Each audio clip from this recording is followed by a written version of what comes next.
हां हां हां हां.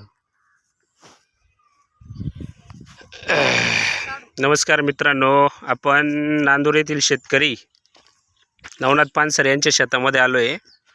आणि आज आपण इथं भुआस्त्र वापरले आहे इंडिया ॲग्रो कंपनीचे आपले. तर त्याच्यामध्ये आपल्याला इथं हा डिफरन्स बघायला मिळतो आहे.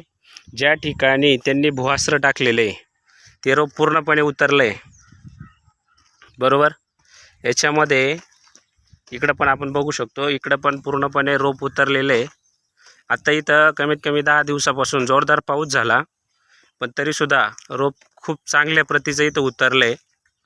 आणि त्यांनी बाजूलाच काही रोपाला भुआस्त्र वापरलं आहे, जिथं वापरलं आहे तिथं पूर्णपणे रोप उतरलं आहे. आणि ज्या ठिकाणी भुआस्त्र वापरलेलं नाही आहे ते ठिकाण मी तुम्हाला दाखवतो. आता इथं रोप भुआस्त्र वापरलं होतं, इथं रोप पूर्णपणे उतरलं आहे. आणि हा शेवटचा एक वाफा जिथं त्यांनी भुआस्त्र वापरलेलं नाही आहे, हा पूर्ण वाफा बसलेला आहे, म्हणजे तिथं रोपच आलं नाही. आणि शिवाय ही जी आपल्याला मोकळी जागा दिसते, या मोकळ्या जागेमध्ये सुद्धा त्यांनी रोप टाकलेलं होतं. तर इथं सुद्धा कुठल्या प्रकारचं रोप न उतरल्यामुळं त्यांना रोटरी फिरवावं लागली त्याच्यावर. म्हणजे साधारणपणे इथं आणि प्लस तोच एक भाग आहे, त्याच शेतीचा भाग आहे, इथं पण त्यांनी रोप टाकलेलं होतं. तर साधारणपणे किती रोप होतं तुमचं? 200 होते खराब झालेले. जे खराब झालं ते 200. आणि हे टाकलेलं हे 200 क्लिअर राहील. आता 200ला वापरलं, 200ला नाही वापरलं.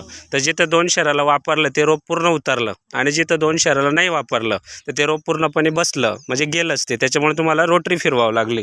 तर हा असा जबरदस्त रिझल्ट आपले नांदूरचे शेतकरी नवनाथ पानसरे सर, आपण थोडंसं त्यांच्याकडून ऐकू. काय सांगता येईल सर तुम्हाला याच्याबद्दल? टाकल्याचा फायदा किती झाला तुम्हाला? फायदा झाला बघ त्याचा टाकला. टाकण्याचा फायदा 100% झाला का? तो एक आपला, आपण भले ठीक आहे अर्ध्या वावराला टाकलं नाही टाकलं तर तो रिझल्टही आपल्या लक्षात आला, आणि टाकल्याचा 100% बेनिफिट